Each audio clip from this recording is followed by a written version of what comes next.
नमस्कार दोस्तों, कविता Yadav YouTube channel पर आप सभी का स्वागत है। संपूर्ण हिंदी विषय की तैयारी को आगे बढ़ाते हुए अधिक से अधिक महत्वपूर्ण प्रश्नों को करते हुए आज की क्लास में हम हिंदी साहित्य से संबंधित और अन्य इम्पोर्टेंट प्रश्नों को करने की कोशिश करेंगे, जो कि आपकी परीक्षाओं के लिए काफ़ी मददगार साबित होंगे। इन्हीं प्रश्नों में से घुमा फिरा कर परीक्षाओं में प्रश्न पूछे जाते हैं, तो ज़्यादा टाइम वेस्ट न करते हुए शुरुआत कर लेते हैं आज की क्लास की। निरंतर अभ्यास ही है सफलता का राज। सफलता का राज है निरंतर अभ्यास। इसी उद्देश्य के साथ हर रोज हिंदी विषय से संबंधित अधिक से अधिक पीवाईक्यू को अर्थात एमसीक्यूज को भी हम करते हुए आगे बढ़ रहे हैं। तो देख लेते हैं आज की क्लास में प्रश्न नंबर 1। एक बात और है भाई, किसी भी स्टेट के अंतर्गत होने वाली टीजीटी पीजीटी हिंदी संबंधी परीक्षा हो या फिर एनटीए नेट की परीक्षा हो या कोई अदर परीक्षा हो जिसमें हिंदी साहित्य से संबंधित प्रश्न पूछे जाते हैं, तो उन सभी विद्यार्थियों के लिए ये क्लास काफी मददगार रहेगी। तो पहला क्वेश्चन है हमारा, देख लेते हैं। किस धारा का काव्य भौतिक तथा आध्यात्मिक के द्वैत और संघर्ष की ज्वलंत आधुनिक समस्या से जूझने का प्रयास है? इसमें से किस धारा का काव्य भौतिक और आध्यात्मिक के द्वैत और संघर्ष की ज्वलंत समस्या से जूझने का प्रयास इसमें इनमें में किया गया है? तो किस धारा के अंतर्गत, नई कविता के अंतर्गत, या फिर जो है प्रयोगवाद में, या फिर छायावाद में, या फिर प्रगतिवाद में? तो इनमें से आंसर हो जाएगा हमारा छायावाद में। छायावाद धारा के अंतर्गत काव्य भौतिक तथा आध्यात्मिक के द्वैत और संघर्ष के ज्वलंत आधुनिक समस्या से जूझने का प्रयास किया गया है। आगे बढ़ते हैं। नेक्स्ट प्रश्न हमारा है प्रश्न नंबर 2। काव्य आत्मा की संकल्पनात्मक अनुभूति है। तो ये परिभाषा काव्य के संबंध में किसके द्वारा दी गई है? रामचंद्र शुक्ल, सुमित्रानंदन पंत, महादेवी वर्मा, जयशंकर प्रसाद। तो सही आंसर हो जाएगा हमारा जयशंकर प्रसाद। काव्य आत्मा की संकल्पनात्मक अनुभूति है, तो ये कहा है जयशंकर प्रसाद जी ने। आगे बढ़ते हैं। प्रश्न नंबर 3 देखते हैं। मानव अथवा प्रकृति के सूक्ष्म किंतु व्यक्त सौंदर्य में आध्यात्मिक छाया का भान मेरे विचार से छायावाद की एक सर्वमान्य व्याख्या हो सकती है। आजकल कथन संबंधी प्रश्न भी काफी परीक्षाओं में पूछे जाने लगे हैं। कम से कम जो है 4 से 5 प्रश्न आपको कथन संबंधी देखने को मिलते हैं। तो सभी कथनों को आपको ध्यान से देखना है, ध्यान से बार पढ़ते हुए आगे बढ़ना है, बार बार इनको रिवाइज कर लेना है, कि कोई भी कथन परीक्षाओं में पूछा जा सकता है। तो ये किस छायावाद के संबंध में ये कथन किसके द्वारा कहा गया है कि छायावाद सर्वमान्य व्याख्या हो सकती है? यानी कि मानव अथवा प्रकृति के सूक्ष्म किंतु व्यक्त सौंदर्य में आध्यात्मिक छाया का भान मेरे विचार से छायावाद एक सर्वमान्य व्याख्या हो सकती है। छायावाद की ये सर्वमान्य व्याख्या किसने बताई है? तो सही आंसर हो जाएगा हमारे इस प्रश्न का नंदुलारे वाजपेयी। नंदुलारे वाजपेयी द्वारा ये कथन कहा गया है। छायावाद शब्द का अर्थ आचार्य रामचंद्र शुक्ल किस अंग्रेजी शब्द से जोड़ते हैं? आचार्य रामचंद्र शुक्ल ने छायावाद शब्द का अर्थ किस से जोड़ा है? इमेज से, शैडो से, घोस्ट से, या फिर माटा से? फैंटास्माटा से जोड़ा है आचार्य रामचंद्र शुक्ल ने छायावाद शब्द का अर्थ। तो ये ध्यान रखना आपको। आगे बढ़ते हैं। नेक्स्ट प्रश्न नंबर 5। छायावाद की लघुत्तरीय में शामिल है। तो हम छायावाद के व्याहृतीय और लघुत्तरीय पूछे जाते हैं परीक्षाओं में, तो ध्यान रखना है। छायावाद के व्याहृतीय में शामिल है हमारे पंत, निराला और प्रसाद, यानी कि सुमित्रानंदन पंत, सूर्यकांत त्रिपाठी निराला, जयशंकर प्रसाद, ये व्याहृति में शामिल है। लेकिन लघुत्तरी यहाँ पर पूछा गया है, तो इसमें शामिल हो जाते हैं हमारे कौन कौन लेखक? महादेवी वर्मा जी, राम कुमार वर्मा जी और भगवती चरण वर्मा। तीनों वर्मा आएंगे भाई, ये आपको ट्रिक के अकॉर्डिंग आपको याद रखनी है। आगे बढ़ते हैं। नेक्स्ट क्वेश्चन हम देखते हैं प्रश्न नंबर 6। इनमें से कौन सा कवि अपने रचना काल के अंतिम दौर में प्रगतिवाद के भौतिक दर्शन के साथ साथ अरविंद दर्शन से प्रभावित हुआ? इनमें से कौन सा कवि रचना काल के अंतिम दौर में प्रगतिवाद के भौतिक दर्शन के साथ साथ अरविंद दर्शन से प्रभावित हुआ? जयशंकर प्रसाद, सुमित्रानंदन पंत, सूर्यकांत त्रिपाठी निराला या रामधारी सिंह दिनकर। आंसर हो जाएगा हमारा सुमित्रानंदन पंत। नेक्स्ट क्वेश्चन हम देखते हैं, क्योंकि सुमित्रानंदन पंत के जो रचनाएं हैं वे 4 भागों में बटी हुई है, जैसे कि छायावादी संबंधी उन्होंने रचना लिखी है, उसके प्रगतिवादी संबंधी भी लिखी है, और जो है मानव चेतना संबंधी भी लिखी है उन्होंने, और जो है अरविंद दर्शन से प्रभावित रचनाएं भी उन्होंने लिखी है। आगे बढ़ते हैं, प्रश्न नंबर 7। सूर्यकांत त्रिपाठी निराला की काव्य के बारे में निम्नलिखित में से कौन सा कथन गलत है? यहाँ पर निराला जी के काव्य के संबंध में गलत कथन हमें बताना है, तो देख लेते हैं आंसर क्या होगा। छायावाद का जो प्रमुख लेखक है सूर्यकांत त्रिपाठी निराला जी, इसका मुक्तक छंद का प्रवर्तक भी कहा जाता है। तो स्वर लय की प्रधानता इनके काव्य में मिलती है, बिल्कुल मिलती है। यहाँ पर गलत कथन देखना हमें। भाषा ओजपूर्ण है, निराला जी के काव्य की भाषा ओजपूर्ण रही है, बिल्कुल। इसकी अधिकांश काव्य कृतियां महाकाव्य है, तो निराला जी द्वारा जो है अधिकांश की काव्य कृतियां क्या महाकाव्य संबंधी हैं, तो ये कथन हो जाएगा हमारा गलत। भाषा संस्कृत निष्ठ खड़ी बोली है। निराला जी की जो भाषा है वो संस्कृत निष्ठ खड़ी बोली है, भाषा ओजपूर्ण है, स्वर लय की प्रधानता है, तो आंसर हो जाएगा हमारा सी। इनकी अधिकांश काव्य कृतियां खंड काव्य नहीं है। तो आगे बढ़ते हैं, देख लेते हैं प्रश्न नंबर 8। छायावाद को स्थूल के विद्रोह सूक्ष्म की प्रतिक्रिया किसने कहा? छायावाद को स्थूल के विरुद्ध सूक्ष्म की प्रतिक्रिया किसने कहा? छायावाद स्थूल के प्रति सूक्ष्म का विद्रोह है एक, और एक है स्थूल के विरुद्ध सूक्ष्म की प्रतिक्रिया, किसने कहा है? तो एक सेकंड, ये हमारा जो पूरा का पूरा कथन है, ये कथन है डॉक्टर नगेंद्र जी का, जिसमें उन्होंने कहा है छायावाद के संबंध में नगेंद्र ने कहा है, छायावाद स्थूल के प्रति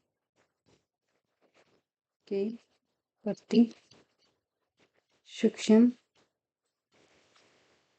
का विद्रोह है। अगर कथन पूछा जाए तो ये कथन सही है भाई, डॉक्टर नगेंद्र के अनुसार, और यही बात यहाँ पर जो है पूछी गई है। तो स्थूल के विद्रोह सूक्ष्म की प्रतिक्रिया किसने माना है छायावाद को? तो आंसर हो जाएगा हमारा डॉक्टर नगेंद्र। तो डॉक्टर नगेंद्र जी का छायावाद के संबंध में कथन भी आपको ध्यान रखना है, यही बात यहाँ पर पूछी गई है प्रश्न के माध्यम से। देखते हैं आगे, नेक्स्ट प्रश्न हमारा, प्रसाद कृत जयशंकर प्रसाद कृत जो कामायनी महाकाव्य है, उससे संबंधित कौन सा कथन यहाँ पर सही नहीं है? तो कामायनी महाकाव्य 16 सर्गों में विभक्त है, तो ये कथन हमारा गलत हो जाएगा। आंसर हो जाएगा हमारा ए, क्योंकि कामायनी महाकाव्य में 16 सर्ग नहीं है, बल्कि कितने सर्ग है? 15। सर्गों का नामकरण चिंता, श्रद्धा आदि मनोविकार के नाम पर हुआ, बिल्कुल सही कथन है। इनमें कर्म का संदेश और वैराग्य मत का खंडन है, बिल्कुल सही है। सूक्ष्म मनोविकारों की मूर्त रूप देते हुए प्रसाद ने यथार्थ सजीव और अद्वितीय चित्रण किया है, ये कथन भी बिल्कुल सही है। आगे बढ़ते हैं, नेक्स्ट प्रश्न हम देखते हैं, प्रश्न नंबर 10। जयशंकर प्रसाद की ब्रज भाषा में लिखी कविताओं का संग्रह किस नाम से प्रकाशित है? तो जयशंकर प्रसाद जी द्वारा जो ब्रज भाषा में कविताएं लिखी, प्रेम पथिक, महाराणा का महत्व, चित्राधार या करुणालय, इनमें से जो है चित्राधार जो इनका काव्य संग्रह है वो ब्रज भाषा से संबंधित है। ब्रज भाषा में लिखी कविताओं का संग्रह माना गया है चित्राधार में, तो ये आपको ध्यान रखना है।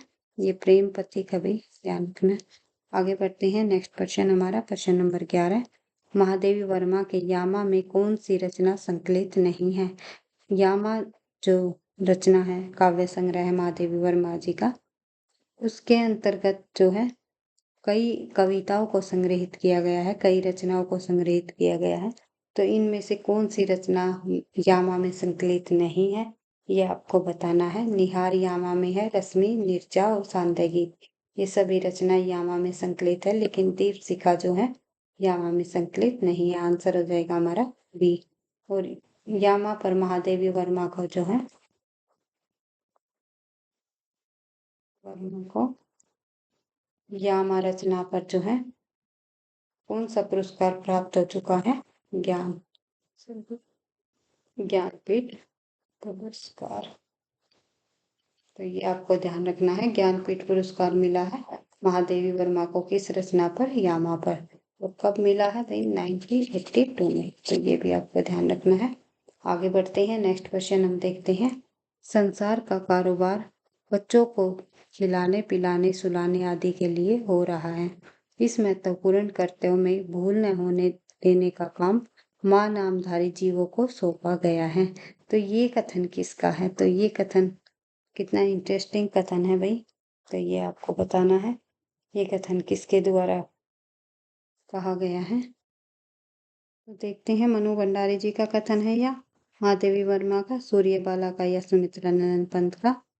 तो संसार का सारा कारोबार बच्चों को खिलाने पिलाने सुलाने आदि के लिए हो रहा है। इस महत्वपूर्ण कर्तव्य में भूल न होने देने का काम मां नामधारी जीवों को सौंपा गया है। तो ये कथन जो है महादेवी वर्मा जी का है। तो ये आपको ध्यान रखना है।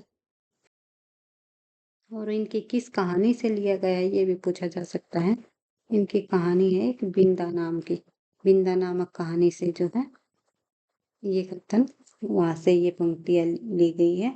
और इसका जो भाव जो है, क्या है भाव भी कई बार अगर आपको ध्यान रखना है, पूछ लेना है, पूछ लेते हैं। यह कथन माँ के महत्व और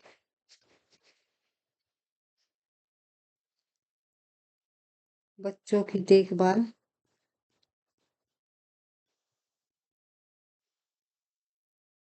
के प्रति उसके अगाध समर्पण को दर्शाता है। ये आपको ध्यान रखना है। आगे बढ़ते हैं नेक्स्ट क्वेश्चन की तरफ। नेक्स्ट क्वेश्चन में पूछा गया है, छायावाद को स्थूल के विरुद्ध सूक्ष्म के प्रतिक्रिया किसने कहा है? ये प्रश्न हमारा रिपीट हो चुका है भाई।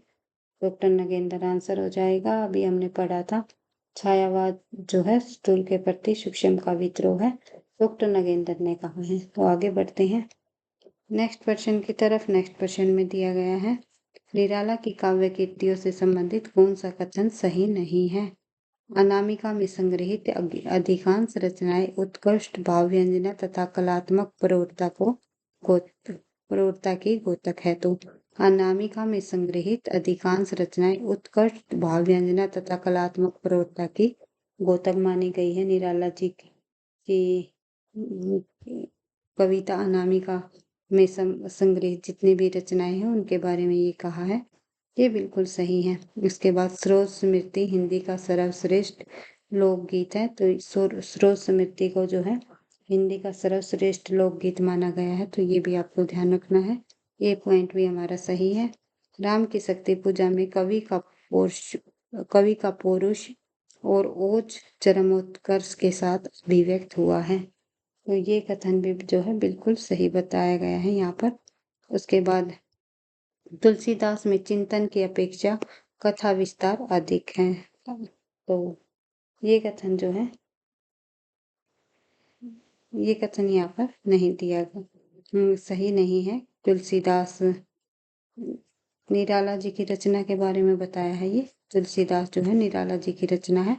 तुलसीदास रचना में चिंतन की अपेक्षा कथा विस्तार अधिक है। तो ये हमारा गलत हो जाएगा भाई, क्योंकि इसमें चिंतन की अपेक्षा कथा विस्तार को अधिक महत्व नहीं दिया। इसके अंतर्गत जो है हमें इसमें हम कह सकते हैं कि भारतीय साहित्य और संतों के प्रति आदर को इसमें दर्शाया गया है, और साथ ही कवि कर्म की साधना के महत्व पर इसमें प्रकाश डाला है। आगे बढ़ते हैं तो देखते हैं नेक्स्ट क्वेश्चन है हमारा क्वेश्चन नंबर 15। जब वेदना के आधार पर स्वानुभूतिमयी अभिव्यक्ति होने लगी तब हिंदी में उसे छायावाद के नाम से अभिहित किया गया। तो ये कथन किसके द्वारा कहा गया है ये आपको बताना है कि जब वेदना के आधार पर स्वानुभूतिमयी अभिव्यक्ति होने लगी तब हिंदी में छायावाद नाम से उसे अभिहित किया गया। छायावाद की यह परिभाषा किसके द्वारा दी गई है? मुकुटधर पांडे, जयशंकर प्रसाद, सुमित्रा नंदन पंत या महादेवी वर्मा। तो आंसर हो जाएगा हमारा जयशंकर प्रसाद। वेदना शब्द देख करके आप जो है महादेवी वर्मा की तरफ जा रहे होंगे काफी सारे बच्चे। तो ऐसा नहीं है कि ये है प्रसाद जी की रचना। स्वानुभूति अभिव्यक्ति होने लगी तो ये आपको ध्यान रखना है। वेदना के आधार पर स्वानुभूति अभिव्यक्ति जब होने लगी तो जयशंकर प्रसाद जी का कथन है। वेदना से जुड़े हुए कुछ कथनों से संबंधित काफी सारे कथन जो है महादेवी वर्मा के भी है। तो ये इसमें आपको कंफ्यूज नहीं होना है। तभी मैं आपको कहती हूँ तथ्यों की बार बार रिवीजन ही आपको सफलता दिलाएगी। बार बार प्रश्न उत्तरों को पढ़ने से ही आपको वो अच्छे से याद रह पाते हैं। अन्यथा जब हम 4 ऑप्शनों को देखते हैं तो सभी ऑप्शन हमारे सही लगते हैं। उस परीक्षा में जब बैठते हैं तो ऐसा आपको नहीं करना है। तो देखते हैं नेक्स्ट क्वेश्चन हम देखते हैं परमात्मा की छाया आत्मा में और आत्मा की छाया परमात्मा में पड़ने पर छायावाद की सृष्टि होती है। ये कथन तो आप सभी को पता है, डॉक्टर रामविलास शर्मा जी द्वारा कहा गया है। सॉरी बेटा, यहाँ पे मैंने ही गलत कर दी। डॉक्टर राम कुमार वर्मा जी द्वारा कहा गया है, रामविलास शर्मा नहीं, राम कुमार वर्मा। तो देखते हैं next question number 17। Mahadevi Verma के किस काव्य संग्रह की कविताएं वैदिक संस्कृति के विभिन्न काव्यांशों पर आधारित है? तो महादेवी वर्मा के किस काव्य संग्रह की कविताएं वैदिक संस्कृति के विभिन्न काव्यांशों पर आधारित है? सप्तपर्ण, दीपशिखा, निर्जय या संध्या गीत। तो आंसर हो जाएगा हमारा सप्तपर्ण। सप्तपर्ण है भाई, ये शायद सप्तपर्ण। प्रश्न नंबर 18। छायावाद का व्यक्ति स्वतंत्रता और सामंती मर्यादाओं के विरुद्ध बहुत बड़ा कदम था। छायावाद संबंधी यह अभिमत कथन जो है इनमें से किस आलोचक का है? तो ये आपको बताना है। तो ये इस क्वेश्चन का आंसर हो जाएगा हमारा क्या? छायावाद का व्यक्ति स्वतंत्रता और सामंती मर्यादाओं के विरुद्ध बहुत बड़ा कदम था। और छायावाद संबंधी यह अभिमत कथन किस आलोचक का है? रामचंद्र शुक्ल, नंदुलारी वाजपेयी, नामवर सिंह या डॉक्टर नगेंद्र। तो आंसर हो जाएगा हमारा नामवर सिंह। नामवर सिंह जी का कथन है। Question number 19। इनमें छायावाद की विशेषताओं से संबंधित कौन सा विकल्प सही नहीं है? तो आत्मानुभूति की अभिव्यक्ति, कल्पना की अतिशयता या सूक्ष्म के प्रति सुतुल का विद्रोह या फिर सौंदर्य के प्रति आध्यात्मिक आकर्षण। ये विशेषता भी हमें छायावाद में देखने को मिलती है। सौंदर्य के प्रति अत्यधिक आकर्षण, कल्पना की अतिशयता तो है ही छायावाद में, और आत्मानुभूति की अभिव्यक्ति भी हमें देखने को मिलती है। लेकिन सूक्ष्म के प्रति सुतुल का विद्रोह नहीं मिलता है, बल्कि जो है सुतुल के प्रति उल्टा हो जाएगा इसका, सूक्ष्म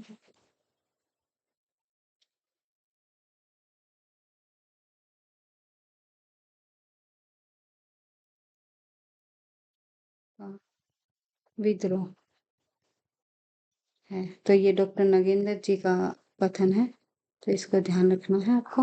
ये यहाँ पर उल्टा दे दिया, सूक्ष्म के प्रति सुतुल का विद्रोह बता दिया, होना था सुतुल के प्रति सूक्ष्म का विद्रोह, इसलिए ये हमारा जो है ये गलत हो जाएगा। तो आंसर हो जाएगा हमारा सी। आगे बढ़ते हैं। नेक्स्ट क्वेश्चन है क्वेश्चन नंबर 20। काव्य संग्रह का सही क्रम किस विकल्प में है? हमें काव्य संग्रह का जो ये महादेवी वर्मा जी के यहाँ पर काव्य संग्रह दिए गए हैं, ये सभी के सभी काव्य संग्रह किसके हैं? महादेवी वर्मा जी के। ये भी आपको ध्यान रखना है। और इसमें इनको सही क्रमानुसार हमें जब हम लगाएं तो सबसे पहले आएगा निहार, नीरजा सांदगी दीपशिखा। तो इस प्रकार से आप इसका आंसर लगा सकते हो। आगे बढ़ते हैं। प्रकाशन वर्ष की दृष्टि से पंत की रचनाओं का सही काल क्रमानुसार हमें लगाना है। पंत जी द्वारा रचित सुमित्रानंद पंत की जो सभी ये रचनाएं हैं और इनको हमें काल क्रमानुसार जब हम लगाएंगे तो सबसे पहले आएगा ग्रंथि, फिर गुंजन, युगांत और ग्राम्य। ग्रंथि, वीणा, पल्लव, गुंजन इस प्रकार से है। उसके बाद युगांत और ग्राम्य। ग्रंथि के बाद जो है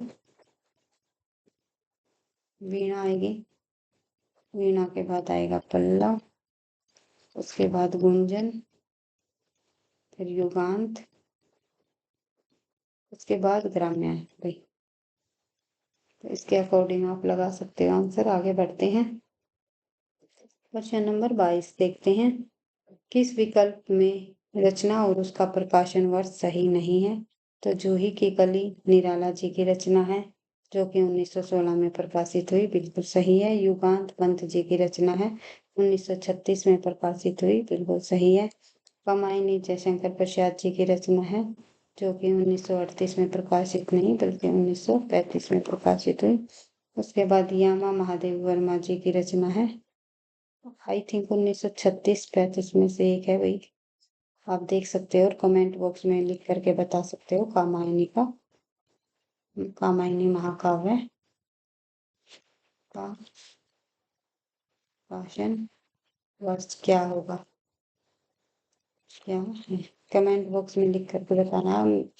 माइंड से थोड़ा सा स्किप हो गया भाई, इधर मैं कंफ्यूज हूँ। 35 या 36। महादेव वर्मा 1940 में जो प्रकाशित हुई यामा रचना काव्य संग्रह है यामा महादेवी वर्मा का। अगर और इसको ज्ञानपीठ पुरस्कार पूछा जाए तो 1982 में ज्ञानपीठ पुरस्कार मिला है।